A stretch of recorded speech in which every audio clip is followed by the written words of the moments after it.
Magkano? Magkano buko?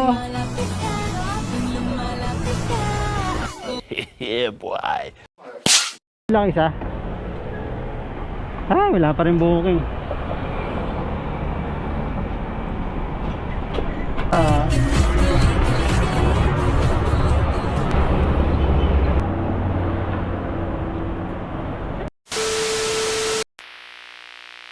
Ayun oh. What is up mga kaawit? Nagbabalik na naman ang ngayong boy, Delivery Boy. Matagal-tagal akong hindi nakapag-upload ng ating delivery gaming kasi nagbakasyon tayo sa probinsya. Saka may mga inasikaso tayong importante kaya wala masyadong upload ng ating delivery. Anyways, ngayon nagbabalik tayo. Samahan nyo ako ulit na maghanap ng mga ganap sa kalsada. So let's go, let's start.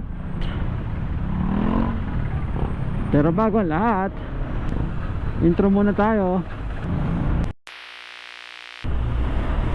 At ayun na nga no, 9 AM ulit ako lumabas ngayong araw. Time check natin is 10 AM na. So isang oras na tayong nasa kalye. Di pa rin tayo binibigyan ng isa. Siyempre maaga pa naman, mag-aantay tayo ng booking sa lugar kung saan madalas meron dati ha. Ewan ko lang sa ngayon. So let's go, abang-abang muna tayo. So alright, andito tayo ngayon sa Congressional Avenue. Antay-antay tayo ng booking. Marami dito fast food saka restaurant eh. Kumbaga ano siya, mini Timog Avenue. Kasi Timog kasi talagang maraming kainan dun eh. So parang ganoon din dito, kaso lang konti. Hindi masyadong marami guys sa Timog. Oh, ang gulo na naman, ang gulo magsalita eh. Hindi maintindihan ano ba sinabi? Tuntay muna tayo saglit. Kahit mga 10 minutes lang.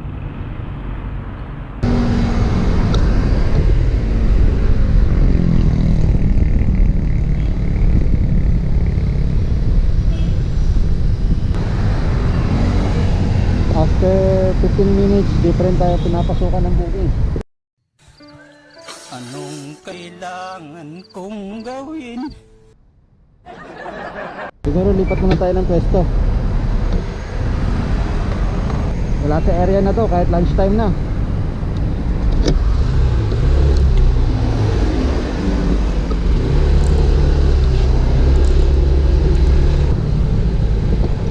Try mo natin umikot.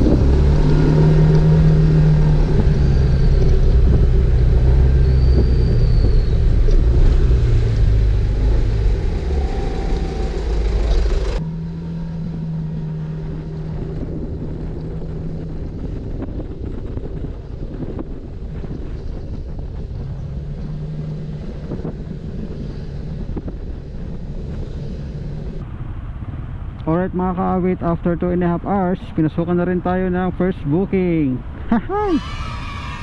Time check 11:30 na. Boss, kaya ano po? Ace Navarro? Pick up. Ito Ace Navarro. ayos na po ito ma'am. Okay po, salamat. Thank you po. Boss, thank you sir.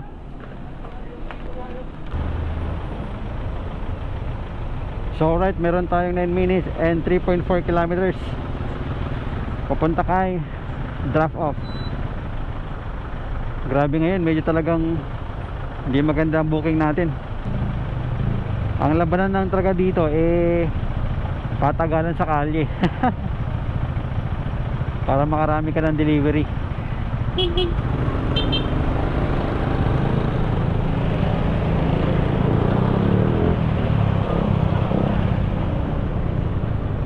Anyways, let's go. Okay, andito na tayo sa location ni drop off. Isang village pala to.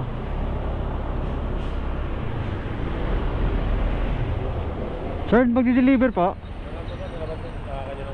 Sa kabila po? Kahit saan yan eh, kung sa lilim, kahit doon. Tatawagan na lang. Sige po. Boss, pinapaiwan na lang daw. Confirmation tayo, sir. Tulip 210 Pati niya ako, sir. 210 21. Oh, ang gulo na naman, ang gulo magsalita eh. Tulip.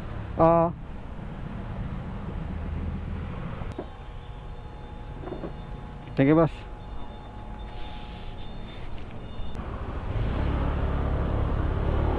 Alright, na-deliver na natin ang ating first booking.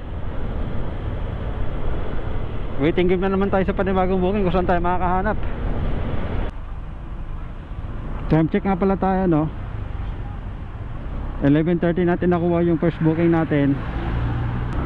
So ilang minuto na naman kaya tayo bago pasukan. Tingnan natin. Alright, hindi tayo pinasukan dun sa area na pinag-drop off natin kanina. Nagantay tayo ng 10 minutes. Kaya nag-decide akong pumunta dito sa Caloocan. Dito na tayo mag-iikot baka sakali. Update lang, no? 12 PM pa yung last drop off natin. Time check 1:00 na. Exactly 1:03. Hindi pa rin tayo pinasukan ng booking. Kakangawa! Grab, ano na? Anong nangyayari? At ayun na nga, no? Makalipas ang 2 oras, wala pa rin tayong booking.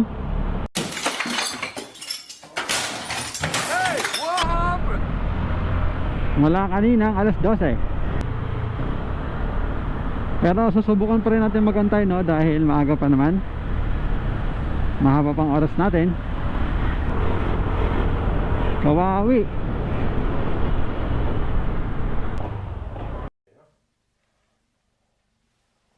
Wow! Kawasaki Vulcan. Ayos. Sana all. Uy, sana all! Ang ating oras ay mag-alas 3 na, mga kaibigan, kung saan kakatapos lang natin kumain dahil naikot na natin ang Metro Manila. At di pa rin tayo pinasukan ng booking. Alright. Sagian.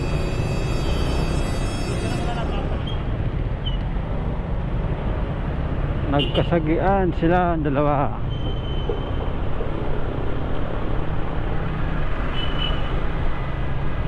Biglang pumasok yung kotse.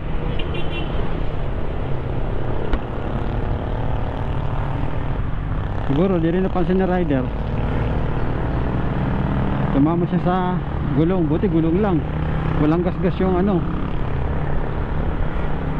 gilid ng kotse. Anyways, ang ating oras 3:30 ng hapon. At ang balita, good news pa rin. Wala pa rin tayong booking. Animal. Grab naman, ano nangyari sa'yo? Alas 10. 9. Oh, 9 ba? 10. Basta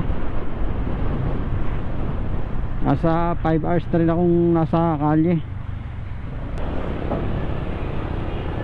Target locked.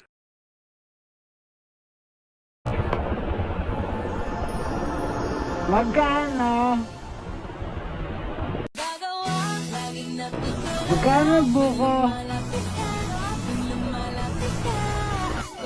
Yeah, boy. Sige, pabilang isa. Wala pa rin booking.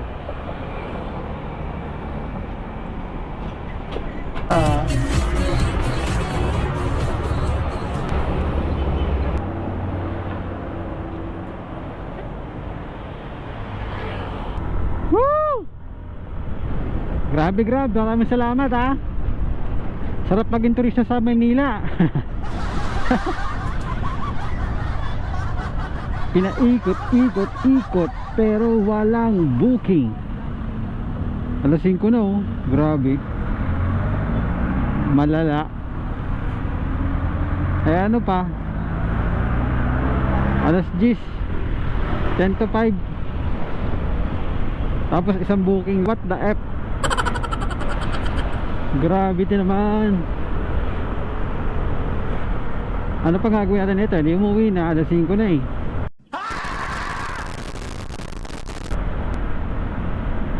Ang galing. Ang galing! Ang galing!